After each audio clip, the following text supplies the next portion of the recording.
today we have a very special guest. We all grew up watching Much Music, and it's interesting to get Ed on here. So I'm excited. Hopefully, we can get him to throw to the video. He's got his own new company, and let's hear what he has to say. None other than Much Music's famous Ed the Sock. Hey Ed, how are you? Let's get you Hey, connected. Let's get you connected and all ready to go. Welcome to the Musicians Insider. I'm Kronis. Great to have you on. I'm stoked. How you all doing right. today? I'm good. How are you? Really, really well. Thanks for coming on today. I know you're a busy, busy sock, but I wanted to talk to you a little bit about the Musicians Insiders, my podcast. We give advice for new artists and we tell people what's going on. And I know you've got this new website that you're launching, and I'd love to tell the world more about it. Why don't you tell us a little bit about what you've been up to, Ed? It's been a while since we've seen you. Well, I mean, I've been around on social media, busy on Twitter and Facebook.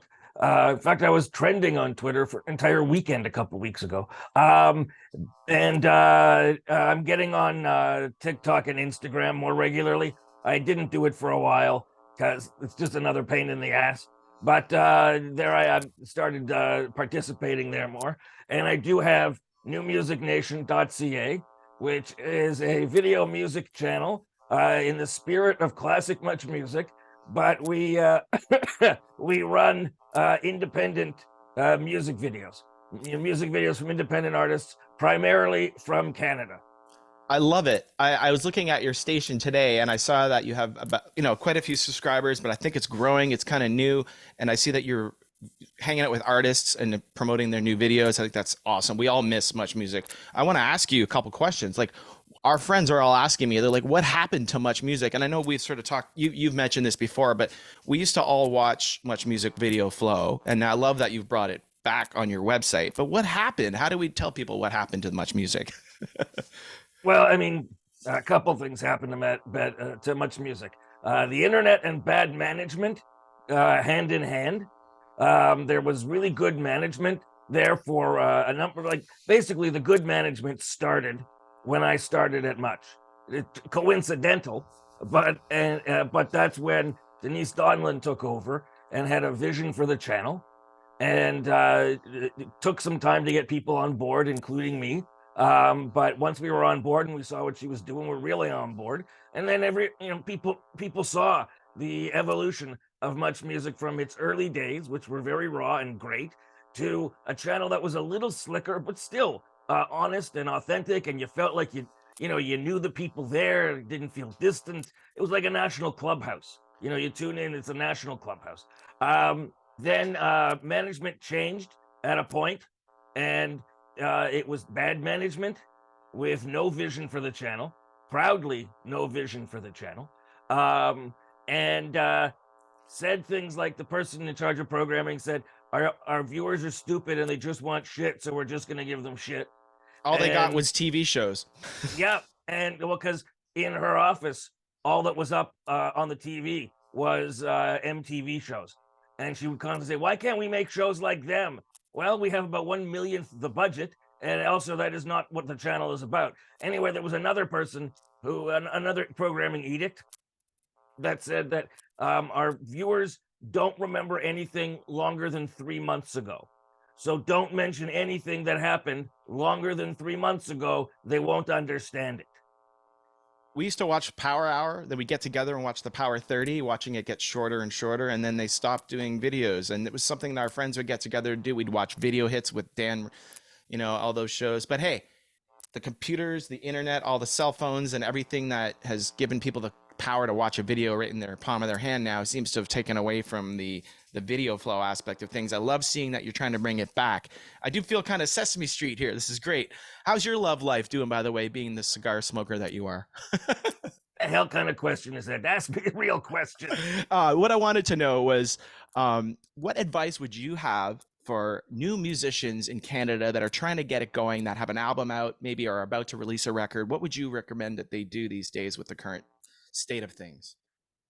I mean, if I had the answer to that, I would have offered it for free and people would be following it. It is very difficult. The internet has made it possible for people to record and share their content, to a potential global audience. The problem is there's so many people doing it.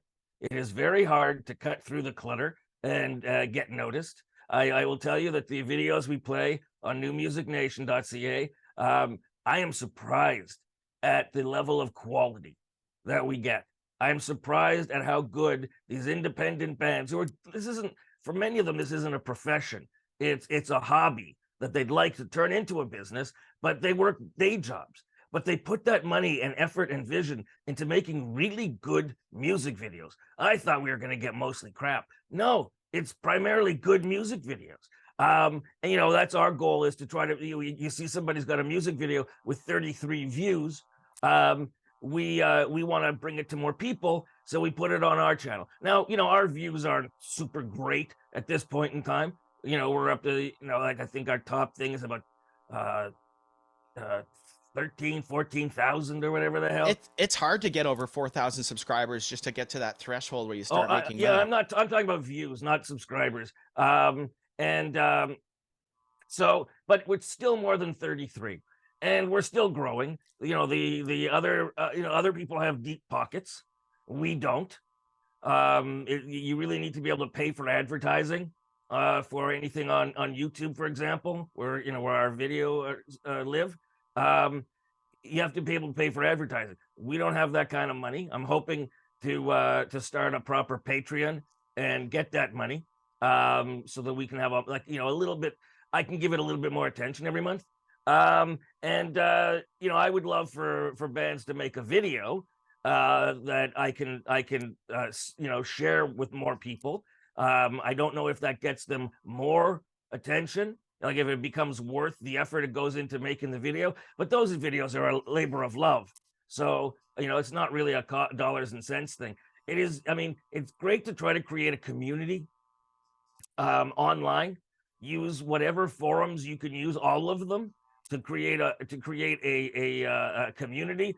You know, a lot of people, they don't use Facebook anymore. Facebook's still great for for creating communities. You got of course Instagram and TikTok.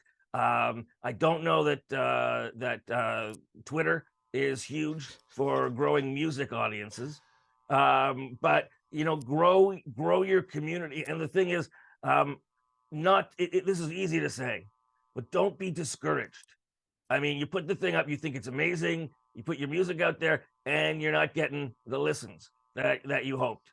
The thing is that when, you know, when the internet was young, there was a lot of attention on people who got like 1 million downloads. Now, that was a very rare occurrence. It was often just dumb luck. Most of the things that get popular on YouTube or on Spotify music, places like that, it's dumb luck. If you don't have a marketing budget, it's dumb luck. You're doing something that is not substantially different than other people, but somehow you're the one that everyone focused on. You're the That's unicorn. yeah, it's just dumb luck. But the thing is, if you don't put good stuff out there, you will never have that dumb luck. And also, people have stopped expecting that they're going to get 1 million downloads. You know, the attention, the expectations have come down to earth more, and that's a good thing. I mean, the idea is, if you're making this music, sure, I think a lot of people want to make it into a business, but they love doing it. And so, to them, making the music and putting it out there, it's something that artists have to do. Like, it isn't something like, pay me, then I'll make music. It's not like that. It's a drive, you know, it's a passion. And keep putting the music out there. You never know when it's going to catch fire. Yeah, we've been working on this forever. I've been in Los Angeles for the last 13 years, and because of the pandemic, I came home. We shot a video at the Horseshoe Tavern last summer, and you know, I hired a crew, and they're all pro, and it definitely makes a difference to do it professionally. But now we're like over 10 grand in the hole. We didn't release the record yet. It's coming out in like 2 weeks. Well, good luck with it. Send me the video. I'll play it. The idea for the channel was that we had this category, VJ for a day, Okay. where people could be a VJ for like one shift, and there was like 60 people that paid to do that. And I've been trying to get them to fulfill it, and they don't do it.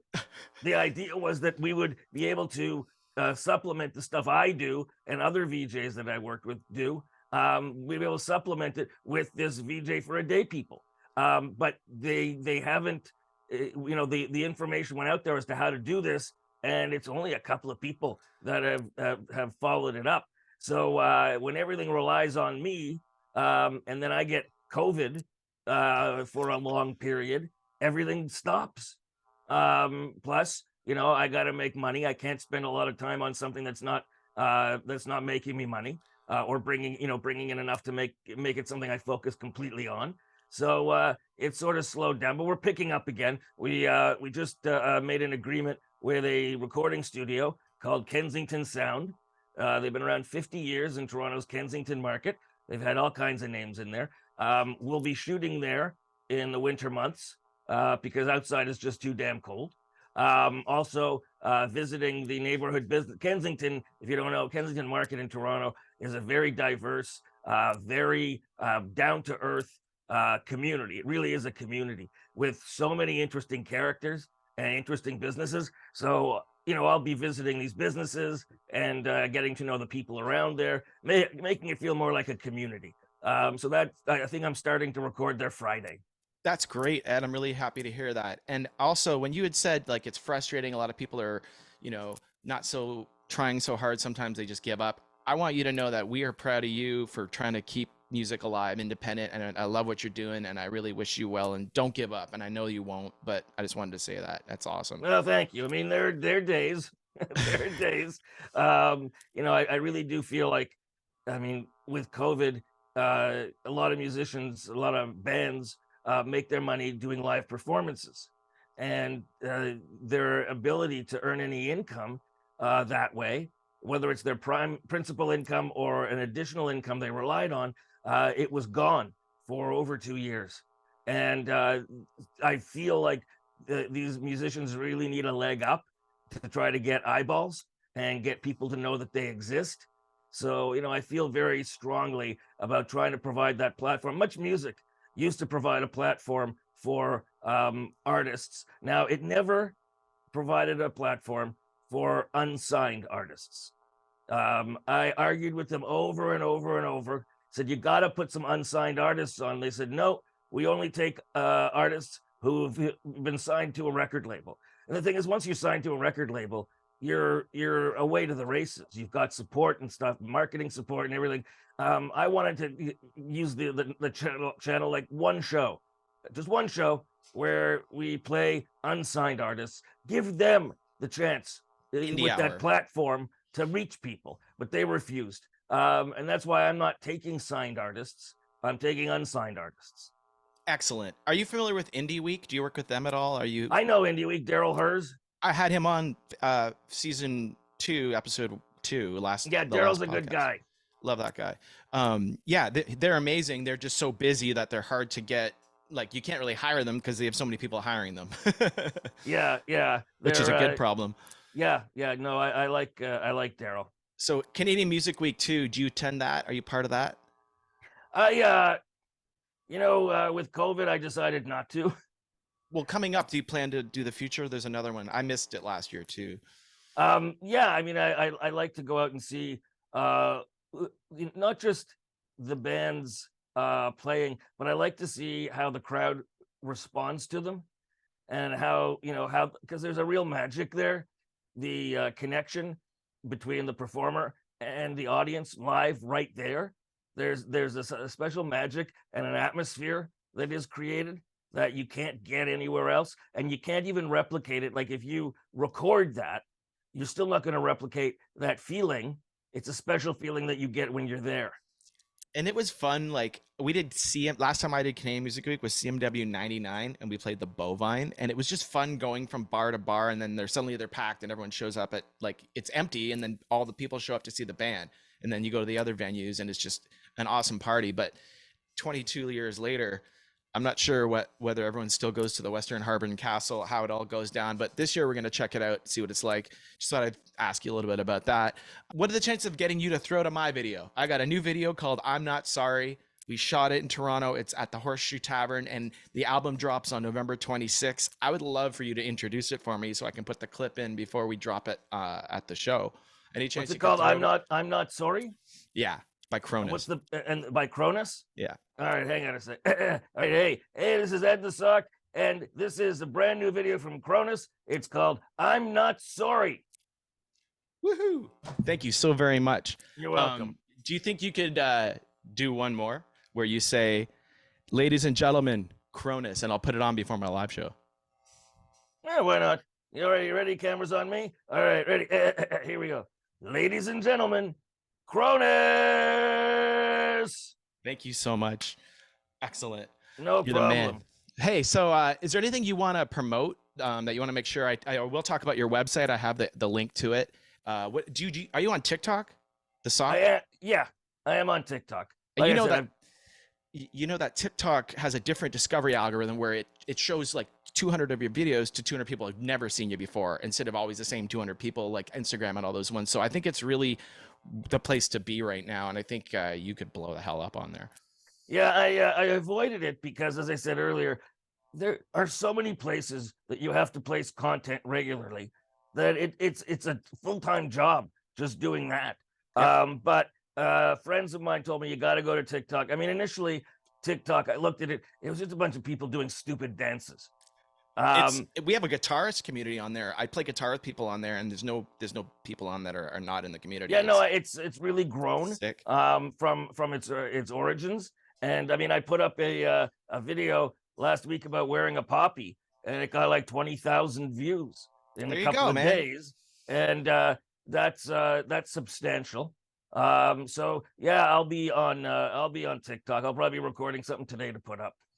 Awesome. Well, I know that it's probably getting around that time. We've already been almost 20 minutes or so. I'm just gonna look at this, by the way. This is my new baby. I'm gonna play this. Very nice. I'm with Ernie Ball, and I just wanted to share this Ernie Ball Majesty guitar that I have. I love the way you pushed the neck of the guitar right in our face, like you're waving your penis at us. Yeah, that's what guitar players are doing, basically. Yeah, extensions of their penis. Yeah, there you go. Thank you very much for that. Anytime. How many guitars are you going to show me? This is like, I don't even know what it's worth. It's a Gibson 1977 Artisan. I just love this thing. It's worth whatever it would take for you to part with it. Not happening. Exactly. So it's priceless. You bet. Well, all right, Ed, wonderful to have you on, and maybe in a year we'll have you on season 3 or something. I'm hoping to do my podcast live for season 3. This is all recorded, but really great to have you on. And anything you want to say to my viewers about what you got coming up?